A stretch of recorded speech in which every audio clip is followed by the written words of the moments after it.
Après de très longues semaines de suspense, İlkay Gündoğan a enfin tranché pour son avenir. Restez bien connectés les amis, on vous explique tout ça dans un instant. Foot.fr, fournisseur officiel de football.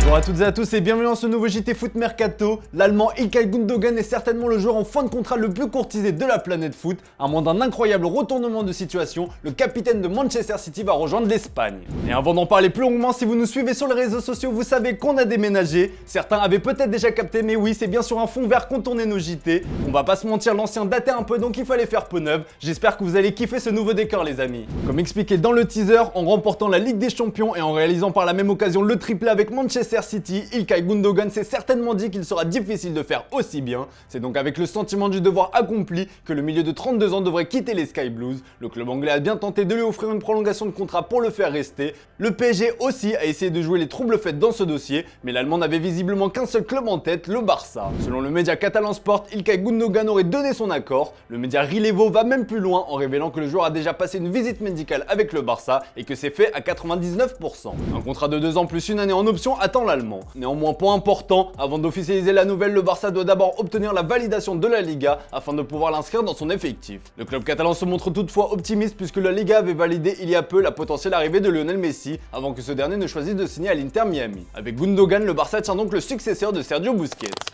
Et ça y est, l'OM tient enfin son nouvel entraîneur, le mercato va enfin pouvoir commencer, c'est le focus du jour les amis. Comme le PSG, l'OM était à la recherche de son nouvel entraîneur et comme le club parisien, les Marseillais ont enfin trouvé le successeur d'Igor Tudor. Et encore un point commun, c'est un coach espagnol qui va s'asseoir sur le banc phocéen la saison prochaine. Selon nos informations, tout est bouclé pour l'arrivée de Marcelino. Un accord de principe a été trouvé entre le coach de 57 ans et l'OM. L'entraîneur espagnol va s'engager jusqu'en 2025.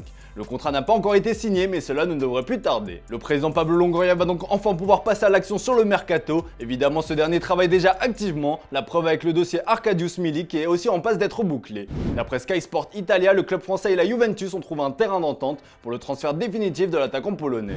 La vieille dame va débourser 6 millions d'euros plus 1 million de bonus. L'OM pourra en profiter pour négocier l'arrivée d'un joueur inattendu. Selon Tuttosport, le quotidien turinois affirme que l'OM est une piste pour le vétéran de la Juventus, Leonardo Bonucci. Le joueur a déjà dit que la saison prochaine sera sa dernière. Reste donc à savoir s'il raccrochera les crampons avec son club de toujours ou celui d'un autre club.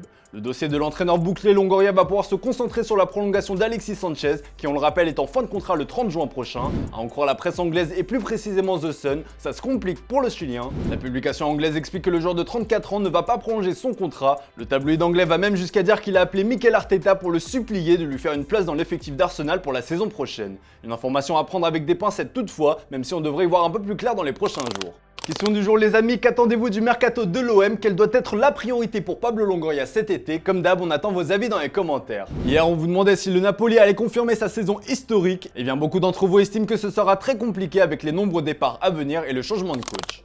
Et dans le reste de l'actu, le RB Leipzig vise 2 gros cracks de la Ligue des Talents. En 2019, le club allemand s'attachait les services de Christopher Nkunku en provenance du PSG pour 15 millions d'euros bonus compris. Et bien 4 ans plus tard, le Français a pris une toute autre dimension et vient d'être vendu à Chelsea pour 60 millions d'euros. Une bien belle plus-value. Et le club allemand veut refaire le coup et c'est encore du côté de notre cher Ligue 1 que le club de Taureau prospecte. Pour remplacer Nkunku, le RB Leipzig vise Loïs Openda. Une première offre à hauteur de 30 millions d'euros a été formulée mais le RC Lens en attend plus. Selon nos infos, l'attaquant belge veut à tout prix rejoindre le club allemand. Ce dernier est en colère et ne comprend pas pourquoi la direction artésienne refuse d'accepter l'offre de 30 millions d'euros qui permettrait à Lens de tripler sa mise initiale en seulement 12 mois. Mais le dernier deuxième de Ligue 1 est en position de force dans ce dossier. D'après nos confrères de RMC Sport, le club lensois réclame 50 millions d'euros pour le Belge qui est sous contrat jusqu'en 2027. Reste à savoir si le club détenu par la marque Red Bull va pouvoir s'aligner car le jeune Castello Luqueba est aussi dans le viseur. Nouvel homme fort de la défense lyonnaise et international espoir, Castello Luqueba a une très belle cote sur le mercato. Selon nos infos, plusieurs clubs anglais sont très chauds, mais c'est surtout le RB Leipzig qui vient de lâcher la première offensive. Le club allemand va formuler une première offre qui n'atteindrait pas cependant les 30 millions d'euros. Pas sûr que l'Olympique lyonnais accepte de lâcher sa pépite de 20 ans pour si peu. Affaire à suivre. Allez, on passe aux officiels avec la prolongation d'un cadre majeur de l'effectif du Real Madrid. En attendant d'en savoir plus sur l'avenir de Luka Modric à Madrid, Toni Kroos, lui, a réglé le sien.